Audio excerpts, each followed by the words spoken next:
કચ્છ જિલ્લામાં હાલ ચાલી રહેલા મતદાર યાદી સુધારણા કાર્યક્રમ અંગે જિલ્લા કોંગ્રેસે ગંભીર આક્ષેપો કરી ચૂંટણી તંત્ર સામે આંગળી ચીંધી છે।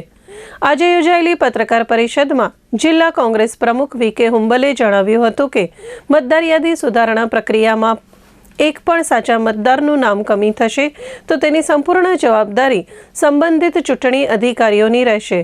શ્રી હુંબલે જણાવ્યું હતું કે મતદાર યાદી સુધારણા અંતર્ગત તારીખ 18/1 સુધીમાં નવા નામ ઉમેરવા, નામ કમી કરવા, વાંધા રજૂ કરવા તથા સ્થળાંતર માટે ફોર્મ નંબર 6, 7 અને 8 ભરવાની પ્રક્રિયા હાથ ધરવામાં આવી હતી। આ દરમિયાન કચ્છ જિલ્લા ભાજપ દ્વારા દરેક વિધાનસભા વિસ્તારમાં 5 થી 6 હજાર મતદારોના નામ કમી કરવાનો કારસો રચાયો હોવાનો આક્ષેપ તેમણે કર્યો।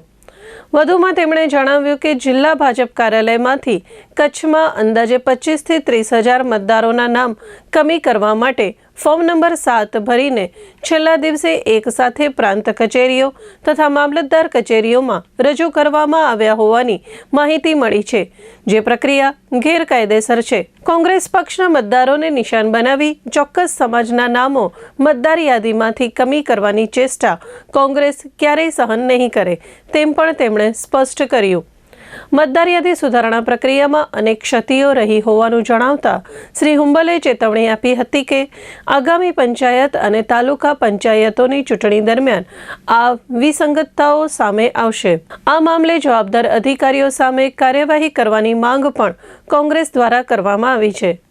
આ પત્રકાર પરિષદમાં જિલ્લા કોંગ્રેસ પ્રમુખ વી.કે. હુંબલ સાથે લાખાજી સોઢા, ઘનીભાઈ કુંભાર, અંજલિ ગોર, હુસેન રાયમા તથા શહેજાદ સમા હાજર રહ્યા હતા। ભારતીય જનતા પાર્ટી છે એ લોકતંત્રને ખતમ કરવા માગે છે અને અત્યારે આપણે કચ્છ જિલ્લામાં મતદાર સુધારણા કાર્યક્રમ ચાલી રહ્યો છે, જેમાં 18/1 સુધીમાં જે ડ્રાફ્ટ યાદી પ્રસિદ્ધ થઈ એની સામે તમારે વાંધા લેવા હોય, નવા નામ ઉમેરવા હોય, એ બધો કાર્યક્રમ ચાલવાનો હતો।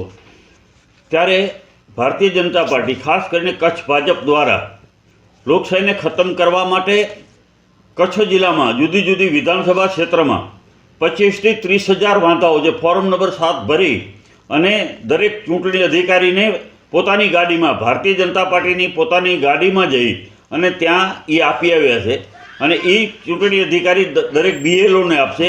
અને ભાજપે એક ટાર્ગેટ કર્યું છે કે દરેક બૂથ ઉપર 40, 50, 60 નામો ઓછામાં ઓછા કમી થવા જોઈએ।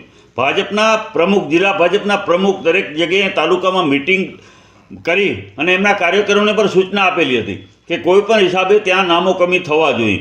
એના ભાગરૂપે અમને કાલે જાણવા મળ્યું, ગઈકાલની જ વાત છે, હવે માત્ર આજે છેલ્લો દિવસ છે, કાલે સાંજના 4 વાગ્યાની આજુબાજુમાં દરેક ભાજપના કાર્યાલય, કચ્છ ભાજપના કાર્યાલયમાંથી ગાડીઓમાં મૂકીને દરેક ચૂંટણી અધિકારીને ત્યાં બ્લોકમાં 7 નંબરના ફોર્મ રજૂ કરી આવ્યા કે આ નામો ખોટા છે અને એ નામો જે કમી કરવા માટેની જે 7 નંબરનું ફોર્મ ભર્યું છે, 7 નંબરના ફોર્મથી વાંધો લેનારે એ નામ કમી કરવા માટેની માંગણી કરતા હોય છે।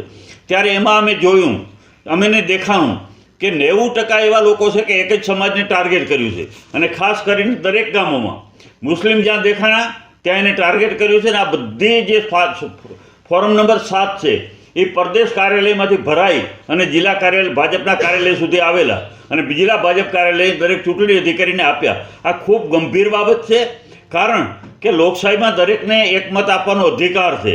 કોઈનું તમે નામ કેવી રીતે કમી કરી શકો? અને માણસો હયાત છે। મને મારા વિસ્તારમાંથી મારા પોતાના ગામમાં, ભીમાસર ગામમાં મેં 39 નામ જે કમી કરવા માટેની અરજી આવી છે, એમાં 34 નામ મુસ્લિમોનો છે, જે અત્યારે મારા ગામના જ છે, એના વડીલો પારજી અહીંયા રહે છે, એના નામો તમે કેમ કમી કરી શકો? આ તો મેં તમને દાખલો આપ્યો, બાકી દલિત છે, કોલી છે, ભીલ છે, જે સમાજ છે, કોંગ્રેસ કરી મતદારોને ગોતી અને ટાર્ગેટ કરવામાં આવ્યો છે કે કોઈ પણ હિસાબે આ નામો કમી થવા જોઈએ અને એવા 25 થી 30 હજાર વાંધાઓ કચ્છમાં જુદા જુદા આપણા ARO કને એમને રજૂ કરેલા છે, જેની સામે અમને સખત વાંધો છે। અમે રાજ્ય ચૂંટણી પંચને આજે ગંભીરતાથી પત્ર લખ્યો છે, એક પણ સાચું નામ કમી ન થવું જોઈએ, એક પણ। દરેક મતદારને મતદાનનો અધિકાર છે। જિલ્લા ચૂંટણી અધિકારીને પણ અમે ફરિયાદ કરી છે। પહેલી વાત તો એ છે કે જે એના નિયમ છે ચૂંટણીના પંચના, એના મુજબ કોઈ પણ બ્લોકમાં વાંધો ન લઈ શકે. એક કોઈ વાંધો લેવો હોય તો વધારે વધારે 5 નામો સામે વાંધો લઈ શકો, પણ આ તો હજારો નામના ફોર્મ ભરી અને તમે ડેપ્યુટી કલેક્ટર કે મામલતદાર કચેરીમાં કેવી રીતે પહોંચાડ્યા એના અમે સીસીટીવી ફૂટેજ માગીએ છીએ.